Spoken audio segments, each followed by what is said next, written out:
Graça e paz a todos. Vamos continuar a nossa sala bíblica, no nosso estudo de Atos dos Apóstolos, né? Hoje nós estamos no capítulo 23. Capítulo 23. Vamos orar primeiro? Pai Santo, no nome de Jesus, nós queremos consagrar esse tempo ao Senhor, pedir a direção do Teu Santo Espírito para que tudo aconteça conforme a Tua vontade. Nós queremos pedir a iluminação para podermos entender a Tua palavra. Nós entregamos tudo nas Tuas mãos. Amém e amém. Ok, Atos capítulo 23, caminhando para o final, né? Caminhando para o final das viagens missionárias do apóstolo Paulo. E estamos no fim já da carreira dele, né? No último capítulo que nós estudamos, Paulo foi preso e está sendo levado para o Sinédrio agora, para ser julgado pelas autoridades religiosas. E ele vai se apresentar diante deles, né? Diante das autoridades religiosas. Então vamos ler alguns versículos para a gente fazer a introdução. Versículo 1. E pondo Paulo os olhos no conselho, disse: homens e irmãos, até o dia de hoje tenho andado diante de Deus com toda a boa consciência. Mas o sumo sacerdote Ananias mandou aos que estavam junto dele que o ferissem na boca.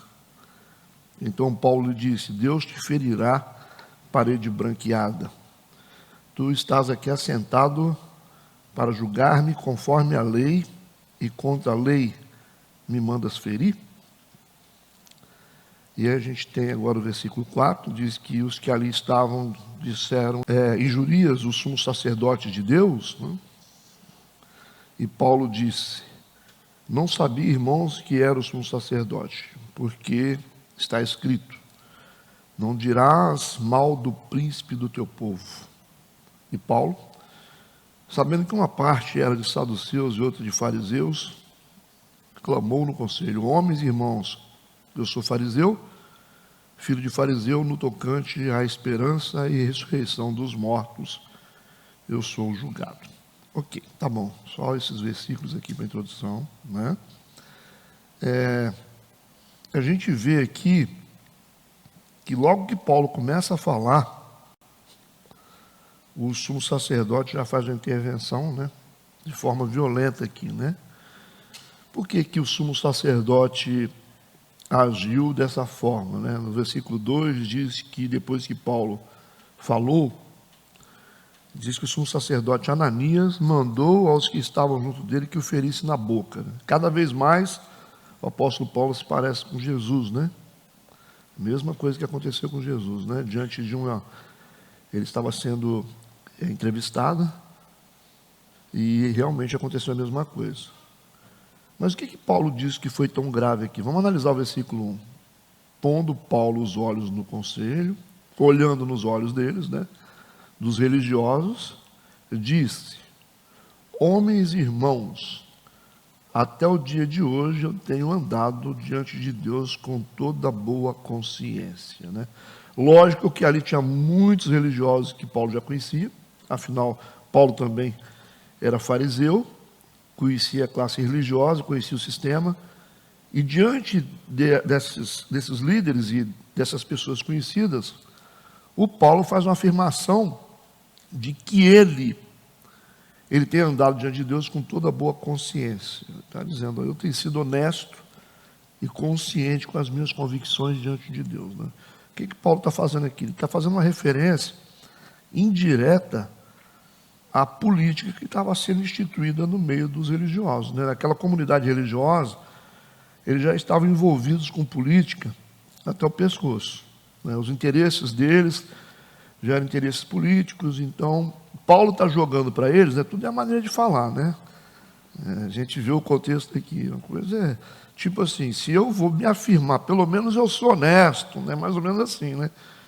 Você chegar diante de algumas pessoas e falar assim: olha, eu sou honesto, eu só tenho de verdade. Às vezes você está dizendo para a pessoa assim: então quer dizer que eu não sou? Entendeu? Então é dentro dessa situação que Paulo está falando. Ele está fazendo a afirmação de que ele tem andado diante de Deus com toda a boa consciência, significa que eles não têm andado.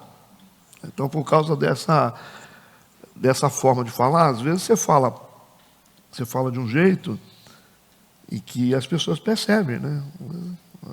As pessoas percebem o tom, né? E Paulo usou esse tom mesmo. Ele fez uma referência a respeito da política que estava envolta naquela classe religiosa. Esse foi o motivo da agressão. E isso aqui também era um método comum, né? No Oriente, até hoje é comum você silenciar o cara que está falando. A gente chama do alto-falante, né? Quando você acha que quem está falando alguma coisa que talvez seja uma heresia, uma blasfêmia, ou algo que ataca realmente a questão religiosa, é muito comum no Oriente você fazer o falante se calar através de um tapa no rosto. Foi exatamente isso que aconteceu, né? Logo de imediato, Paulo já começou apanhando, né? Esse foi o motivo da agressão. O sumo sacerdote está ali para acusar Paulo de quebrar a lei. Esse é o motivo pelo qual Paulo está ali. E o sumo sacerdote, ele vai usar a lei para falar e para julgar o Paulo, mas vai usar a agressão. É difícil a gente entender isso, né? A gente falar sobre lei, falar sobre as coisas de Deus, misturar isso com agressão. Então, a gente já vê que é um sistema corrompido, né? Onde mistura as coisas, né? E a gente tem que tomar cuidado, porque às vezes a gente mesmo passa por essa tentação, né? A mesma tentação do sumo sacerdote, né? Usar a lei para julgar o outro, mas não usar a lei para julgar os nossos erros. Então, eles estão sendo errados, porque estão usando a lei de Deus para julgar o Paulo, mas usando de agressão, enquanto a lei proíbe esse tipo de agressão. Então, isso aí que é importante a gente entender. E aí o Paulo vai responder para ele, né, de uma maneira assim. Paulo vai dizer: Deus te ferirá parede branqueada. O que ele falou? Ele falou assim: parede caiada. É isso aí, Mateus 23, né, é a mesma coisa que Jesus fala, que os religiosos eram como um sepulcro caiado. Por fora era pintado de cal e por dentro estava podre. Está chamando aqui o sumo sacerdote de hipócrita. É isso que ele está falando do sumo sacerdote, depois que ele tomou um tapa, né? Então ele reagiu aqui dizendo: Deus vai te ferir, parede branqueada. A gente vê a autoridade de Paulo para falar isso. Agora vamos entender aqui o que acontece. E aí, os que ali estavam, versículo 4, né, vão dizer o seguinte: injurias o sumo sacerdote de Deus? Você está se levantando, né, contra uma autoridade instituída, religiosa? Eles fizeram essa pergunta. Né? A autoridade religiosa mandou agredir baseado na lei, né, mas na lei não tem isso. Mas o Paulo revidou e disse o seguinte: você está aqui assentado para me julgar conforme a lei, e contra a lei você me manda ferir? Ok? Você quer me julgar diante da lei de Deus, mas a lei é contra você agredir. Então, como é que pode esse negócio? Às vezes a gente usa a palavra de Deus só a nosso favor, para julgar os outros, para poder falar que as pessoas estão fazendo coisa errada, mas a gente não usa a palavra de Deus para medir os nossos erros. É isso aqui que está acontecendo.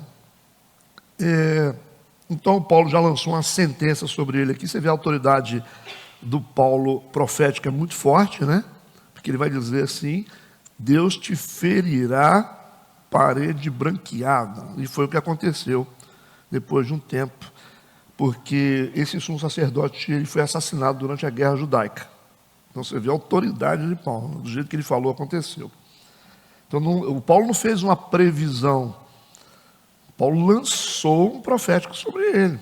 Isso é complicado, naquele momento de fúria assim, ele lança uma palavra e se cumpre, né? Isso é um troço perigoso, né? Nós que somos cristãos, a gente tem que tomar muito cuidado com o que a gente fala, né? Às vezes você lança uma palavra sobre um filho, lança uma palavra sobre a família, ou um pastor lança sobre uma ovelha. É muito perigoso esses contextos assim, quando você lança palavras negativas. E principalmente quando você vê muitas igrejas, pessoas brigando dentro das igrejas, tem muito conflito entre pastores e ovelhas. Tem que tomar muito cuidado com esse negócio, gente. Entendeu? Porque por mais que a autoridade esteja errada, por mais que você acha que está sendo arbitrário, tem que tomar muito cuidado para poder não provocar a ira das autoridades espirituais. Isso é complicado. Qualquer autoridade espiritual. Né? Por isso que é bom você resolver as coisas com calma e falar assim, uma coisa, fica aí, eu vou para lá, fica tudo certo. Não entre em embate, não, porque quando você entra em embate com a autoridade instituída, você acaba se levantando contra Deus. Esse é um problema. Né? Por que Deus está dizendo isso? O que ele fala na Bíblia? Né? Que toda autoridade é instituída por Deus. Ninguém sobe sobre uma posição de autoridade sem a autorização de Deus. Ninguém. Ok? Mas, pastor, tem muita gente que está em posição de autoridade que não presta, mas só está lá porque Deus autorizou, não foi Deus que quis. É diferente. Uma coisa é Deus querer, uma coisa é a vontade de Deus, outra coisa é permissão.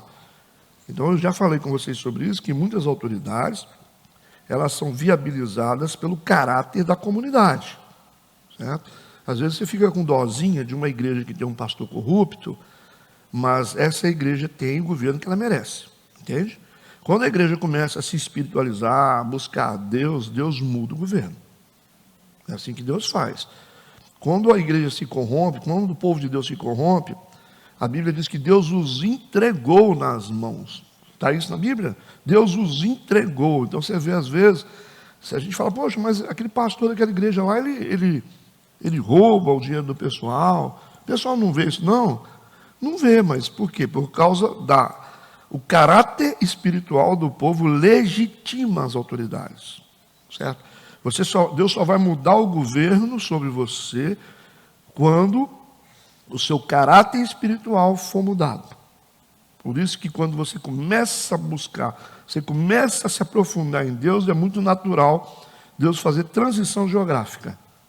Tá? Existem transições que são divinas, porque você vai perceber que Deus, a Bíblia diz isso. Deus disse, eu vou entregar vocês a pastores que pastoreiem com inteligência. Não está isso? Eu vou entregar vocês a pastores que pastoreiem com inteligência. Se vocês andarem dentro dos princípios. E a gente olhando para a configuração do país é a mesma coisa. A gente olhar as questões políticas, o Brasil é um país que realmente legitimou autoridades corruptas, tá? Não tem jeito. Não adianta que quem pode mudar isso é o povo. Mas, pastor, a gente muda como? Através de voto? Não, através da mudança de caráter moral e espiritual. Não adianta você falar assim, a gente vota. Não, a gente que vota porque vendeu o voto. É o caráter moral e espiritual de uma nação que faz Deus mudar as autoridades. Entende isso que eu estou falando? Você vai ver lá na Bíblia vários casos do povo fez o que era mal aos olhos do Senhor. Não está lá? Aí o que diz depois? O Senhor os entregou nas mãos dos cananeus, nas mãos dos heveus, dos amorreus. Não tem isso? Não tem na Bíblia? Aí o que acontece? Principalmente no livro de Juízes, você vai ver isso. Aí o povo clamou ao Senhor. Né? Clamou, e o Senhor deu a eles quem? Deu Gideão, deu Juízes. Deus deu a eles um Moisés, Deus deu a eles lá um Sansão. Sempre a intervenção de Deus é em cima do arrependimento. Se esse povo que clama pelo meu nome se arrepender dos seus maus caminhos, né? Não é isso?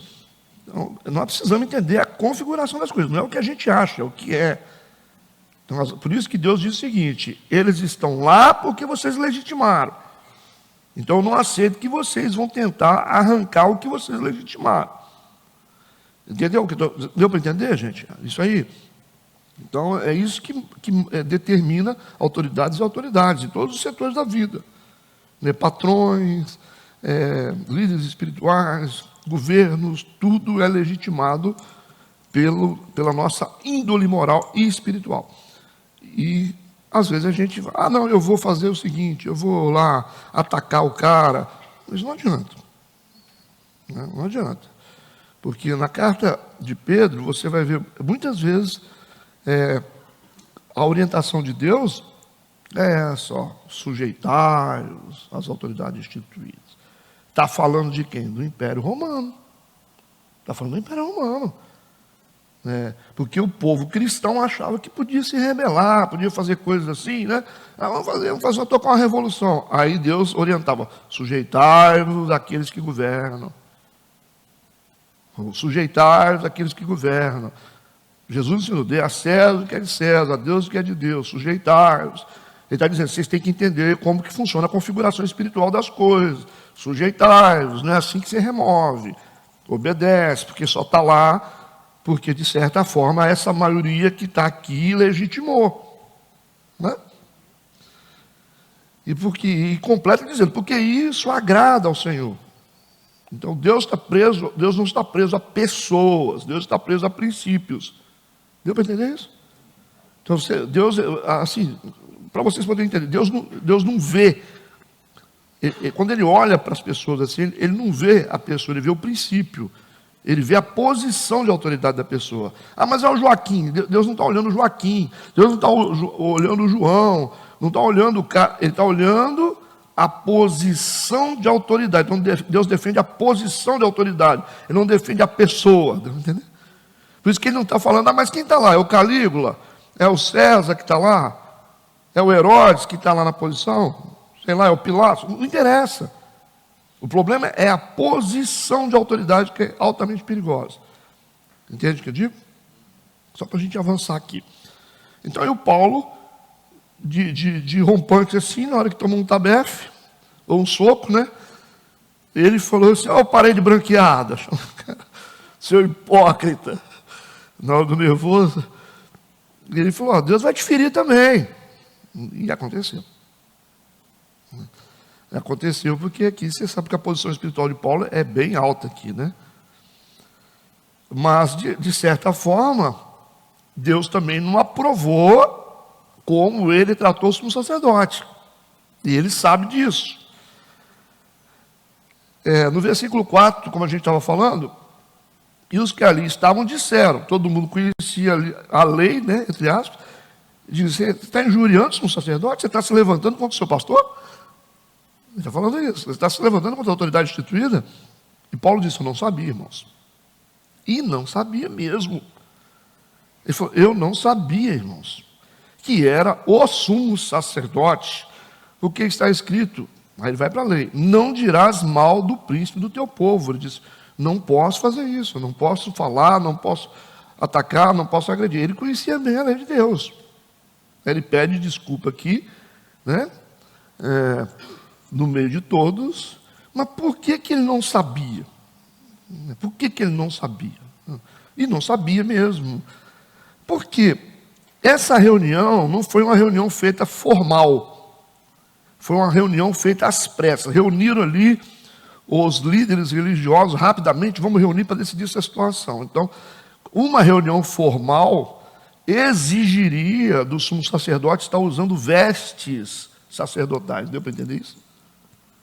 Não era uma reunião formal. E outra, o sumo sacerdote Ananias não estava sentado numa posição de autoridade, estava no meio do povo. E a terceira coisa, que Paulo tinha muitos anos que Paulo não pisava em Jerusalém. E ele foi trocado ali, o sumo sacerdote, e ali era uma política danada, né? Qualquer coisinha, você lembra que Anás e Caifás, na época de Jesus, eram sumo sacerdote os dois, enquanto a lei mandava ser um só. Era o sogro e o genro, o sumo sacerdote, por questões políticas. E virou uma bagunça o templo por causa disso, por causa da política. Né? É igual se eu pegar meu filho, coloco meu filho para ser tesoureiro, a Nathalie para ser secretária, né? Faz uma coisa nossa, né? Bem particular, chama um sobrinho meu para ser pastor, mais ou menos assim. Então a gente vê que o sumo sacerdote estava ali de forma informal. Paulo tinha tempo que não estava ali, não sabia nem que tinha sido trocado o sumo sacerdote, que Paulo estava em missão. Paulo não está preocupado com o que acontece com o sistema religioso dos fariseus. E isso pode justificar é essa não percepção de que ele era sumo sacerdote. Eu não sabia. Eu não sabia. Essa pessoa de Ananias era desconhecida para Paulo. Deu para entender isso? Algumas pessoas falam um monte de coisa, porque que Paulo falou isso, mas a questão lógica tem que ser essa. Se Paulo está dizendo que não sabia, porque eu não sabia. Eu não sabia. Se eu soubesse, não tinha falado. Mas ele tomou um tapa, né? Versículo 6. E Paulo, sabendo que uma parte era de saduceus e outra de fariseus, que era o grupo religioso, a elite religiosa dali, eles estavam unidos, mas separados ao mesmo tempo. Uma doideira isso, né? Porque fariseu e saduceu são classes religiosas, né? Os saduceus, por exemplo, eles só acreditam nos 5 primeiros livros do Antigo Testamento, dos saduceus. Eles não acreditam em ressurreição, não acreditam em anjo, não acreditam em nada disso. Os fariseus já acreditam no Antigo Testamento todo. Então, mesmo dentro, eles se unem, existe uma oposição de crença, ali, de entendimento teológico, mas eles andam junto para poder perseguir Paulo. Interessante isso, né? Eles se juntam para perseguir Paulo. Eles tinham uma divergência e eles brigavam mesmo. Igual você botar, sei lá, um batista para brigar com um assembleiano, ou sei lá, um adventista com testemunho de Jeová, assim, para arrancar toco mesmo. Essas confusões doutrinárias, religiosas. Mas aqui envolvia mais coisa além da religião, é uma questão política também. Mas eles estão juntos aqui, para atacar Paulo simplesmente para impedir o testemunho dele. Porque ele estava testemunhando Jesus. Então vocês percebem como que o diabo, o inferno se junta. Se junta. Todo mundo fica amigo, esquece as suas questões, as suas divergências. O negócio é acabar com a causa de Cristo. Nunca tenha dúvida disso. Tá? E aí eles estão juntos aqui. Aí Paulo sabendo, aí Paulo é um estrategista, é um homem espiritual, mas ao mesmo tempo estrategista. Então o crente não tem que ser só espiritual, também tem que ser estratégico.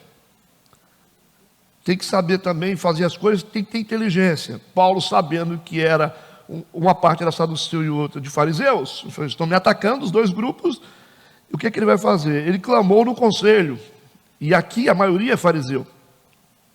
Homens e irmãos, ele disse, eu sou fariseu. Aí ele já fez uma posição. Você imagina 2 partidos ali, né? O PSB, o PL de um lado, né? O PT do outro. Aí ele grita, eu sou PT. Ele fala. Aí a turma do PT fala, uau! É mais ou menos assim. Foi o que aconteceu. Quando ele disse, eu sou fariseu, os fariseus se encheram. Eu sou do partido dos fariseus, só do seu já murcharam. E ele sabia que tinha divergência. Ele disse, homens e irmãos, eu sou fariseu, filho de fariseu, no tocante. Foi daqui que o Bolsonaro tirou essa palavra, no tocante. No tocante à esperança e ressurreição dos mortos, sou julgado. Ele está dizendo, eu creio na ressurreição dos mortos. Aí os saduceus já ficaram, é? Ele já se posicionou do lado da maioria. No versículo 7, havendo dito isto, houve o quê? Dissensão entre os fariseus e saduceus, e a multidão se dividiu. Paulo foi estratégico. Sobre o efeito da palavra de Paulo, quando ele disse que ele era fariseu, que ele cria na ressurreição, ele já disse qual partido que ele pertencia, e ele ficou do lado da maioria que estava ali, mais dominante. Os saduceus ficaram enfurecidos e começaram a brigar.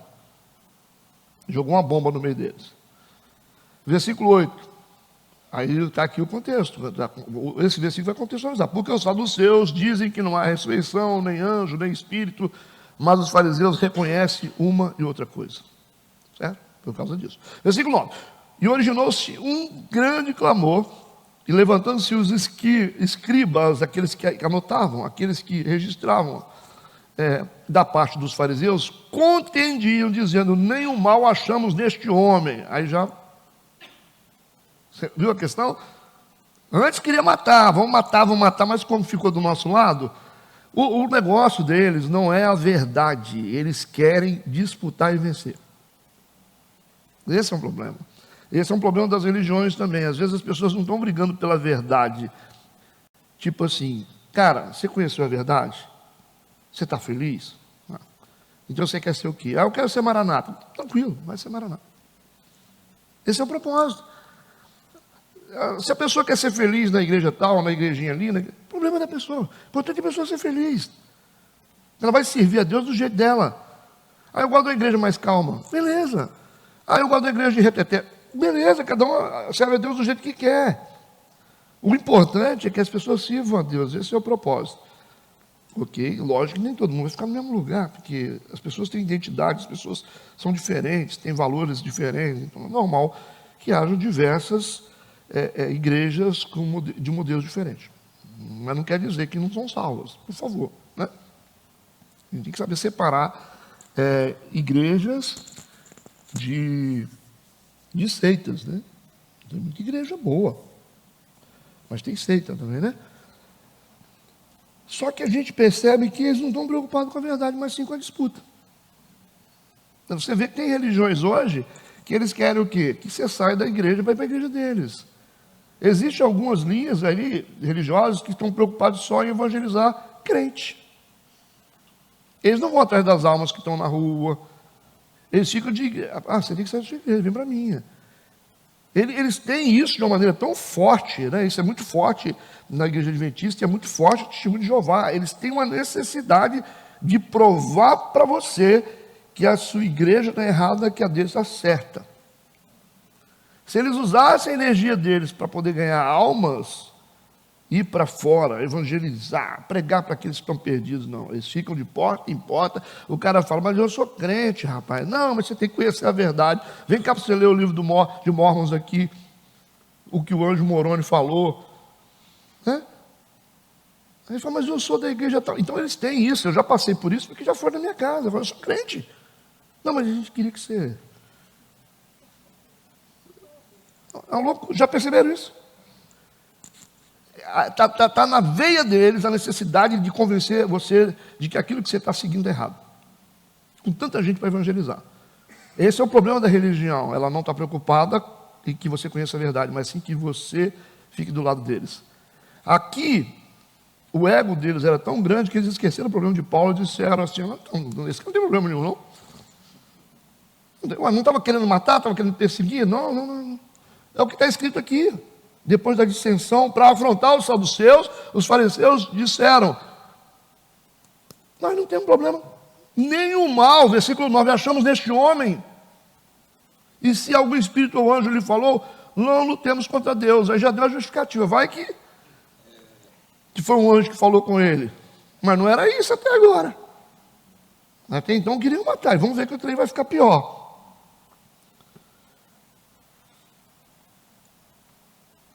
Tudo é competição aqui. E o Paulo falou, eu vou entrar nessa brecha. Ele foi inteligente, estratégico, e trabalhou na brecha deles. Vocês são vaidosos? Então não está legal. Versículo 10. Aí continua a dissensão, né? E havendo grande dissensão, o tribuno, né? Aí o tribuno vem. Temendo que Paulo fosse despedaçado por eles, porque cada um está puxando para um lado, deve ser, né? Mandou descer a soldadesca para que o tirassem do meio deles e o levassem para a fortaleza. Para proteger Paulo, né? Aí Paulo conseguiu, né? Estrategicamente aqui se proteger. Versículo 11. E na noite seguinte, apresentando-se-lhe o Senhor, disse, aí Deus vai falar com Deus, aqui Jesus, o próprio Cristo vai falar com ele, né? Paulo, tem ânimo, os anima não, porque provavelmente ele estava bem agitado, né? E um pouco preocupado. Aí Deus vem, né? Jesus, na pessoa de Jesus, tenha ânimo, porque como de mim testificasse em Jerusalém, assim importa que testifiques também em Roma. Então qual o propósito aqui de Cristo? Ele está dizendo para eles assim, o que eu quero de vocês é que vocês continuem a testemunhar, vocês vão testificar que eu sou Deus, certo? Que a ressurreição é real. É o foco do Evangelho, é testemunhar que Jesus é Deus e que Ele ressuscitou. Isso basta. Isso vai mudar tudo. Não existe mais nada envolvido aqui no propósito da missão dos discípulos, a não ser testemunhar Jesus Cristo, certo? O tempo todo o Atos dos Apóstolos está falando. Por isso que Jesus aparece para ele e anima ele. e diz, já que você está testificando, está indo bem no testemunho, né? Testificou em Jerusalém, você também vai testemunhar em Roma. E eu vou te fortalecer para isso. A gente vê como Deus sustenta a gente, né? Enquanto a gente está no centro da nossa missão. Ok? Quando você está no centro da sua missão, você vai ser sustentado por Deus.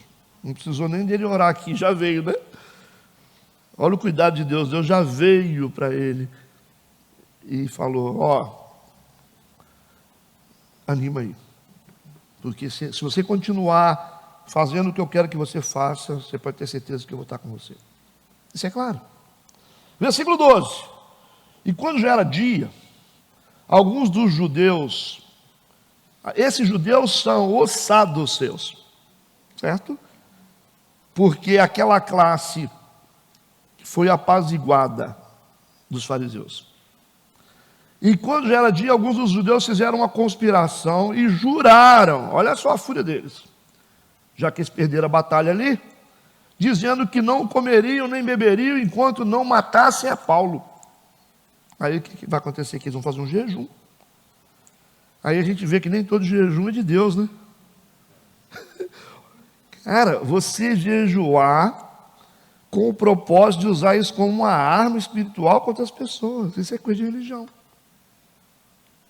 O jejum é para isso? O jejum não é para isso. O jejum na Bíblia diz que é para quebrantar o nosso coração, para deixar a gente sensível à dor do próximo. Para isso que serve o jejum. Quando você faz jejum com motivações para abrir porta, para fechar porta, para destruir inimigo, isso aí você está todo errado.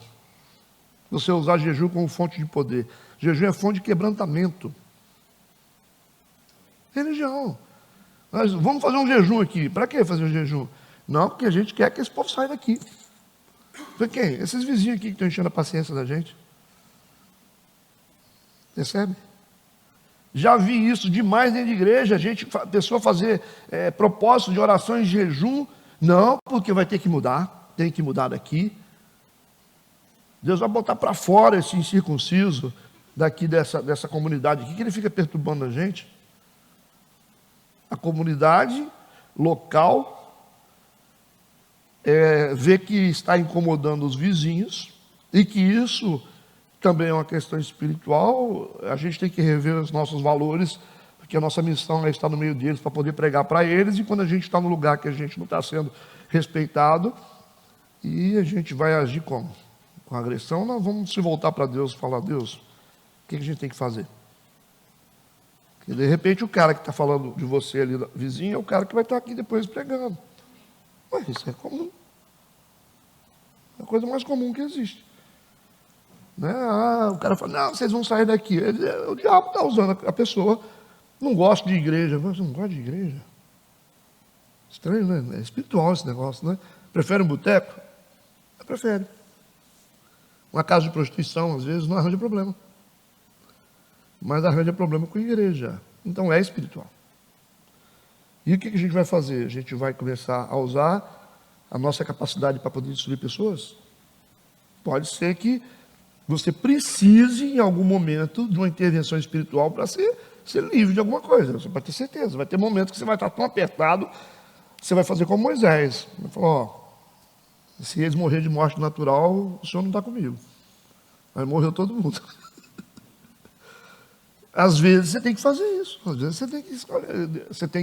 Você está sendo apertado, você pode usar a sua boca para fazer certos decretos, sim. Mas você tem que saber o seguinte, que esses decretos terão consequências no mundo espiritual, tanto para a pessoa como para você. Um líder que abre a boca é extremamente perigoso. Né? Isso é muito perigoso. Mas é o líderzinho, o seu Joaquim lá, que tem 90 anos, tadinho, não sabe nem ler nem escrever, mas cuidado quando ele abre a boca. Cuidado quando ele ficar chateado com você com alguma coisa, você pode esperar. Se você não entender isso aqui, você não sabe nada de Bíblia. Entende o que eu estou falando? Usar questões espirituais para poder combater, para poder fazer mal. Pedir para a mulher largar o marido para ficar com você, jejum, tem essas coisas. Tem. Parece que não, né? Para tirar o cara do cargo, você entrar no lugar dele, para você fazer o cara sair para você construir a igreja no lugar que o cara está morando. Para ele parar de perseguir e morrer logo. Poxa. Começa a mapear propósito de certas pessoas. Até que na igreja tem isso. Qual a motivação do seu propósito? Estou fazendo... Mas... Que propósito é esse aí que você está igual um maluco aí? Não estou entendendo. Não é? O que você está querendo arrancar de Deus? Está querendo torcer o braço de Deus com jejum?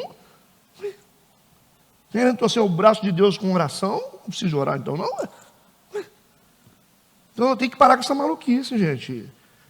Essas devocionais que a gente faz, oração, jejum, leitura bíblica e tal, isso é para deixar a gente mais perto de Deus. Para tornar o nosso coração sensível. Não é para poder conquistar nada, não. Não é para conquistar nada. Não, pastor, não. Vou jejuar para passar. Estuda, confia no Senhor. Fique em paz. Quanto mais leveza você tiver com as coisas, mais você conquista. Quanto mais descanso. A Bíblia não diz aquele que descansa à sombra de quem? Onipotente. Onipotente é o quê? Aquele que tem todo o poder.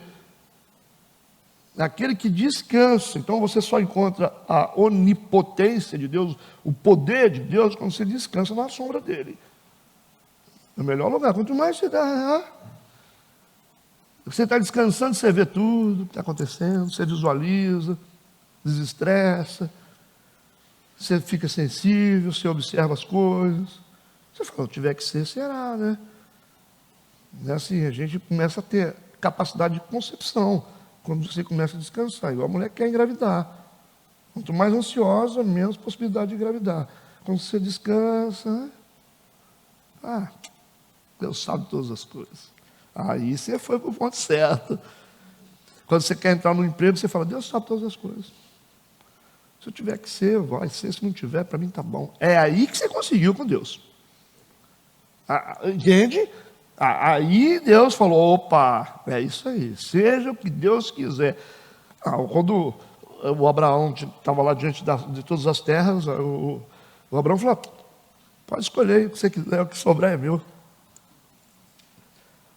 Ele entregou o destino dele nas mãos de Deus. Abraão falou assim, pode escolher, o que é meu está guardado.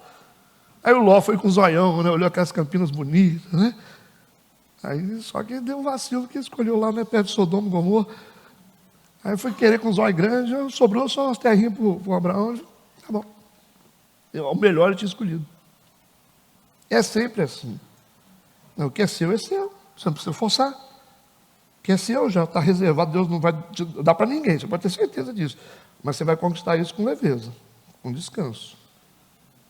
Mas eu queria. Não precisa. Deus sabe o seu endereço. Deus sabe onde é que você está. Não sabia o endereço do Davi quando foi atrás dele? Não é? Veio os filhos bonitões lá, né? Com cara de rei. Aí o Samuel mesmo ficou todo assim, deve ser isso. O Samuel, o profeta, né? Deus falou assim, esse é um segredo meu. Deus não falou para Samuel. Ele falou assim, Samuel, será que é esse? Deve ser esse. Aí o Espírito Santo falava, não é esse. Aí viu o outro. O Samuel, é esse. Está na Bíblia. Aí o Espírito Santo, não é esse. Nem o Espírito Santo tinha falado para ele quem era, para mostrar para ele como é que se escolhe. Aí ele ficou assim, Aí quando ele falou, não é esse para ele, e ele viu que não tinha mais, já acabou-se os filhos. O Espírito Santo estava falando, não são esses. Aí o Espírito Santo falando, acabou-se os filhos. O Espírito Santo, não é esses. Então acabou. Porque se ele disse que não é esse, então quer dizer que é outro, então nós vamos esperar o outro. Aí o pai, né, falou, tem um que... Isso é o destino, às vezes, do mundo, tentando nos esconder. Tem que... foi assim que ele fez, está lá no meio do pasto, lá nem chamei não, porque coitado, né? Nem cara de rei ele tem, coitado. Pequeno, né, franzino. Não chamei, porque não... Com certeza não seria, né? Foi mandar trazer o menino. Aí chega o Davi todo sujo de esterco lá de ovelha, né? Você imagina o pasto. Quando ele entrou na porta, o Espírito Santo, é ele.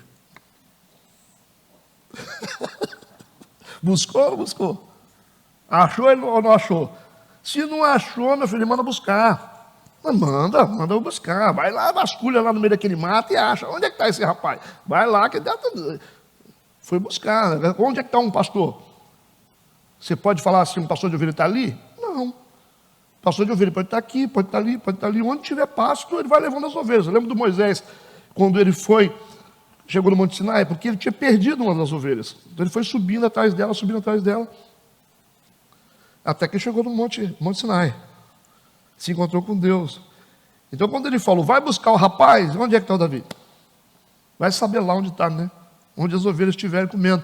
Aí o cara deve ter ficado correndo atrás do Davi. Eu cheguei lá no terreno, lá não está lá não. Esse é o contexto. Deve estar para o outro lado, e rodou até que achou, porque Deus está falando, acha o rapaz, ele está aí. Então quando Deus quer, ele acha a gente. Deu para descansar? Eu resolvi o problema de um monte de gente já agora aqui. Não acha? Você pode se esconder em qualquer lugar que você quiser. Até na caverna que você quiser. O Davi, o Elias lá não estava escondido na caverna? Eu disse, o que fazes aqui, rapaz? Está doido? Esse lugar não é para você, não. Então não precisa forçar, não precisa. O ministério não se força. O ministério, ele surge. Pega a experiência de todos os homens e mulheres de Deus hoje, que tem relevância, e procura saber a história deles. É os caras que vão dizer assim, mas eu não passo de um menino. Jeremias. É um Moisés, eu não sei falar. Eu tenho emprego secular, eu não sei. Mas eu não tenho apoio, eu não tenho estudo. É sempre assim. É gente que não está nem aí com ambição nenhuma, que Deus escolhe. É mais ou menos assim. E vem, né? Tudo bem, né? Então os judeus, no versículo 12, fizeram uma conspiração e juraram, dizendo que não comeriam nem beberiam enquanto não matasse a Paulo. Grande propósito, né? Propósito religioso. Clássico jejum, com motivação errada, propósito de competição. Versículo 13, e eram mais de 40 os que fizeram essa conjuração. Eles estão tão determinados a matar Paulo, que eles fizeram um jejum, não vão comer. Se ele não morrer, a gente morre primeiro, sem comer. Olha que loucura, né? É um estado desesperado da moral entre os judeus naquela época. A competição era tão forte entre os saduceus e os fariseus que eles estão aqui jogando tudo para poder vencer a batalha. Versículo 14. E estes foram ter com os principais dos sacerdotes e anciãos, e disseram, conjuramos-nos sob pena de maldição. Eles mesmos disseram, se a gente quebrar esse jejum, nós queremos ser amaldiçoados. Olha que loucura. A nada provarmos até que matemos a Paulo. Versículo 15. Agora, pois, vós, com o conselho, rogai ao tribuno, eles vão montar um plano, né? Que vou-lo traga amanhã, está na mão dos romanos, né? Traz o Paulo amanhã, como que querendo saber mais alguma coisa dos seus negócios. Não, fala que a gente está querendo fazer uma interrogação com ele, e antes que ele chegue, estaremos prontos para o matar. Olha só que jogada contra o Império Romano, hein? Ele está sob o domínio dos romanos. Fala com o tribuno para liberar, só para a gente fazer umas investigações, conversar com ele algumas coisas. Quando estiver trazendo, a gente mata ele. Paulo está ali, né? Paulo está de inocente, está sabendo de nada. É assim. Você nunca sabe quando alguém está tramando contra você. Vai fazer o quê? Por que a gente precisa de Deus ou do Espírito Santo? Porque a gente não tem olho nas costas. Não tem. Não adianta. Você não vai estar em tudo quanto é lugar. Você não vai estar em todos os setores. Você não vai estar.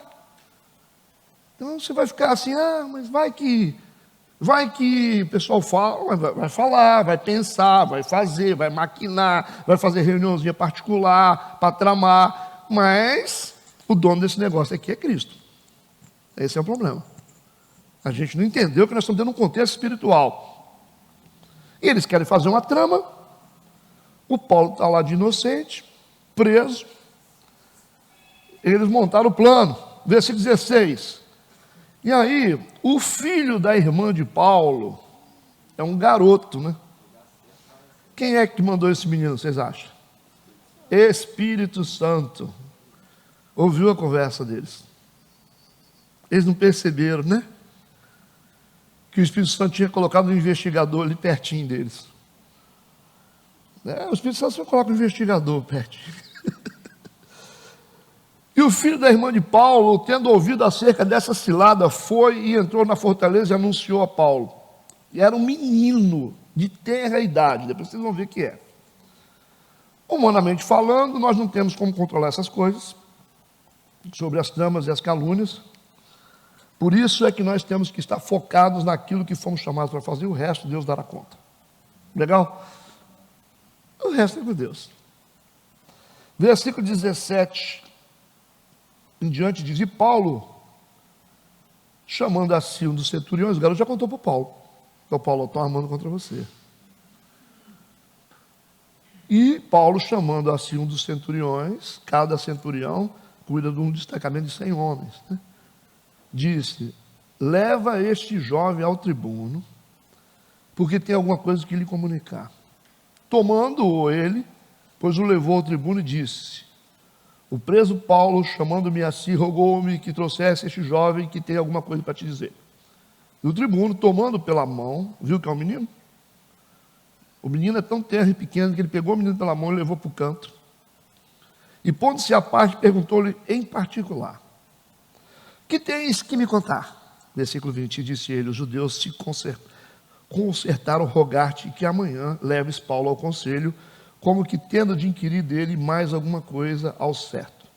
Mas tu não os creias, porque mais de 40 homens entre eles lhe andam armando ciladas, os quais se obrigaram, sob pena de maldição, a não comer nem beber até que tenham morto, e já estão apercebidos esperando de ti a promessa. Isso é tremendo.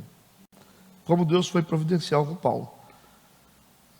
Essa informação para o tribuno é uma moeda de muito valor, porque ele vai ficar muito bem com essa informação. Tipo assim, olha, teve um problema, já descobri e já vou resolver. O imperador vai falar: muito bem, você está trabalhando muito bem, porque o nosso lema é esse, ordem, né? Nosso lema é organização, disciplina. Então ele está com uma moeda de grande valor. Ele descobriu um esquema. E coisa que o Império Romano não gosta é de ser enganado. Versículo 22. Então o tribuno despediu o jovem, mandando-lhe que ninguém dissesse que lhe havia contado aquilo. Ele falou: boquinha de siri, tá? Deixa comigo. Ele falou. Versículo 23 e 24. E chamando 2 centuriões, 2 líderes de 100 homens cada, né? Disse: aprontai para as 3 horas da noite 200 soldados. 3 horas da noite aqui é terça hora, ou terceira hora, é 9 horas da noite, tá? É porque a linguagem aqui da época, então é 9 horas da noite isso vai acontecer. Essas 3 horas da noite é 9 horas. Ele falou: aprontai 200 soldados. 200 soldados, só tem 40 para conspirar. 200 soldados, 70 de cavalaria e 200 arqueiros para ir a Cesareia. Então nós temos aqui 200 soldados de infantaria, são os que vão a pé, 70 de cavalaria e 200 arqueiros. Tem 470 soldados só para proteger Paulo. Quem é que está fazendo isso aqui? Deus. Então maior é o que está em nós ou não? Aí o que Deus faz? Ele vai pegar os romanos para fazer um serviço. Então Deus controla tudo ou não controla? Vai precisar de anjo aqui para poder vigiar Paulo? Não, deixa comigo que eu vou usar os romanos. Os romanos não estão nem sabendo, vem cá, vai cuidar do Paulo para mim. 470 soldados, cara. Só de arqueiro aqui, nós temos quanto? 200 arqueiros para cuidar do Paulo. Rapaz, contingente alto de soldado para a proteção dele. Isso é para mostrar o poder de Deus. E de onde ele tira a proteção. Então Deus está cuidando da segurança de Paulo. Vai ser escoltado aqui por 470 homens. Versículo 25. E aí ele vai escrever uma carta aqui, né? Nós vamos ver que o tribuno vai escrever uma carta direcionada a Félix, que é o governador da Judéia nessa época, escreveu uma carta que continha isto. Aí o Lucas vai narrar exatamente como é o documento, tá? O documento exato e original é esse, transcrito, né? Cláudio Lícias. Cláudio Lícias é quem? É o tribuno. Ele está com o nome grego aqui, né, e romano ao mesmo tempo. Cláudio romano, Lícias grego. Então, porque ele comprou a cidadania romana, lembra disso? E aqui ele está falando dos dois nomes. Ele assinou lá, Cláudio Lícias a Félix. Potentíssimo presidente. Saúde. Este homem foi preso pelos judeus e, estando já a ponto de ser morto por eles, sobrevim eu com a soldadesca e o livrei informado de que era romano. Mas já ele é cidadão romano. E querendo saber a causa, por que o acusava, o levei ao seu conselho. E achei que o acusavam de algumas questões da sua lei, mas que nenhum crime havia nele digno de morte ou de prisão.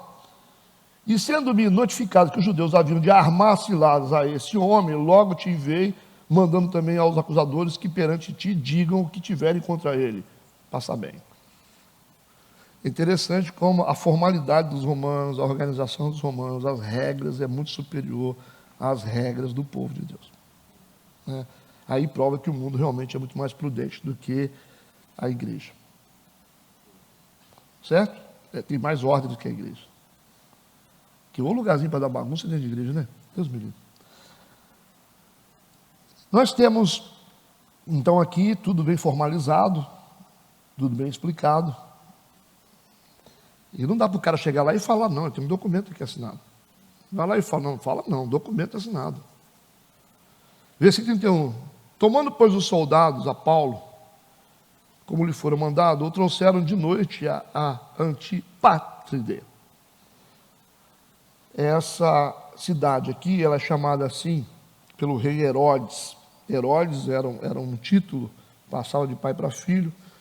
Então, na época de Jesus, Herodes Antipas, então, por causa do nome de Herodes Antipas, o filho colocou o nome da cidade em homenagem ao pai, por isso que é Antipátride. Tudo bem? No versículo 32, diz, e no dia seguinte, deixando aos de cavalo irem com ele, a gente viu aqui que a infantaria não foi, foram só os cavaleiros com ele, e o resto tornaram a fortaleza, né? O restante. Os 200 da infantaria voltaram e deixaram só os cavaleiros com Paulo. Versículo 33. Os quais, logo que chegaram a Cesareia, entregaram a carta ao presidente e lhe apresentaram Paulo. Agora, eles vão esperar. Olha que interessante, versículo 34. O presidente, lida a carta, perguntou de que província era. Porque na carta dizia que Paulo era romano, cidadão romano, mas vocês lembram que ele nasceu na Turquia. Então ele queria saber de que província você nasceu. E entregaram a carta e apresentaram Paulo para ele. Versículo 34, e o presidente lida a carta, perguntou de que província era, e sabendo que era da Cilícia, aí, versículo 35, disse, ouvir-te-ei, quando também aqui vierem os teus acusadores. Cara, que show de disciplina. E ética legal. Puxa vida, isso é um tapa na nossa cara, hein? Coisa que os fariseus não faziam certo. Ele falou, não quero ouvir você sozinho. Primeiro, eu quero que aqueles que estão te acusando venham também. Você vai falar a sua parte, eles vão falar a parte deles. Podia ser assim na igreja, né? Quando alguém quiser falar mal de alguém, falar assim, não, vamos chamar o fulano aqui, você está falando para ele sim. Seria bom, né?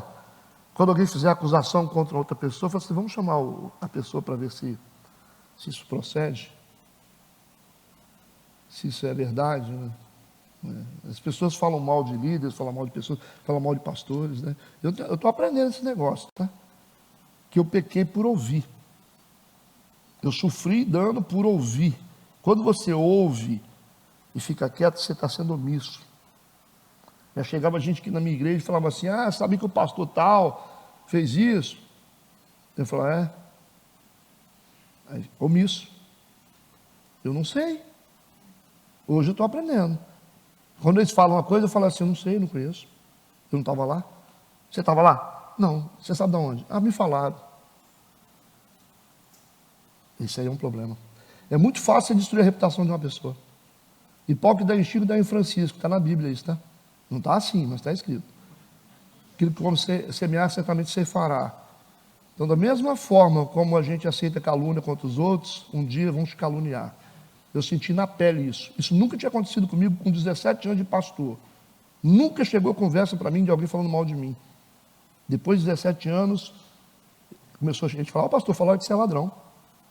Eu falei, é? Ah, pastor, falaram que você faz isso.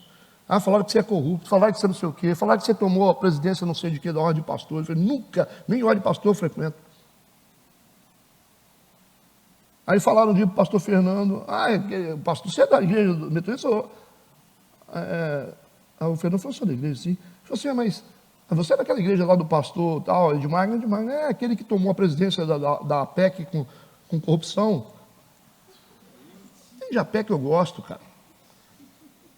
Presidente de APEC. Aí o cara falou assim, o Fernando falou com ele, o pastor Fernando é ligeiro, né? Para isso aí ele não é bobo, não. Você não conhece o pastor Edmar?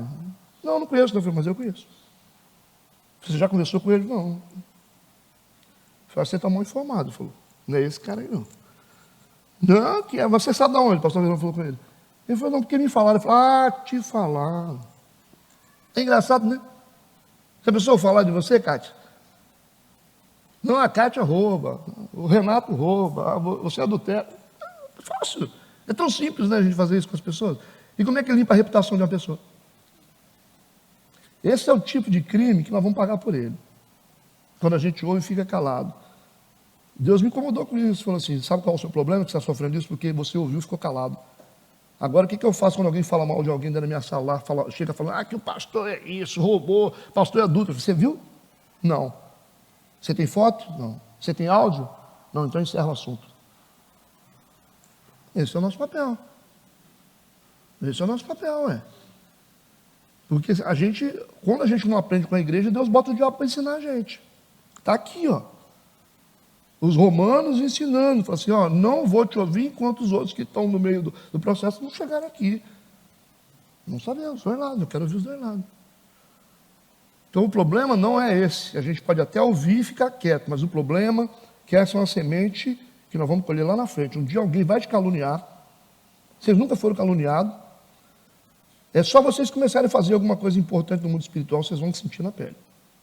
A gente achava que era só que Jesus passava por isso. O dia alguém falava de você assim, Nenê, pensa numa coisa que você tem orgulho de ser. Vamos dizer que você é um cara pai de família, você é o homem de uma mulher só. Alguém chegar e falar assim, que você é um cara que traz sua esposa. Como você vai se sentir? Exatamente assim. Eles tocam exatamente naquilo que você mais preza. É mais ou menos assim. Aí você fala, poxa, mas por que está acontecendo comigo? É porque um dia você ouviu e ficou quieto. Só por isso. Tá? Então o mundo espiritual funciona redondinho. Não falha. Se tem uma coisa que não falha, é a palavra de Deus. Então a gente tem que tomar muito cuidado, porque o diabo anda de palavras. Anda de palavras. Tá? Se ele destrói uma família, se ele destrói um ministério, se ele destrói uma pessoa, destrói um casamento por causa de conversa fiada. Quando vocês ouvirem falar alguma coisa, você fala, não sei, eu não estava lá. Você estava no motel? Como é que você sabe? É porque me falaram. Aí você pergunta para outra pessoa e fala assim, como é que você sabe? Me falaram. Te falaram? É assim? Vão falar, né? Falaram que Jesus também era beberrão. Falaram que Jesus era beberrão. E enchia o caneco de, bebida e ficava bêbado. Comelão e beberrão. E que expulsava demônio em nome de Beelzebul.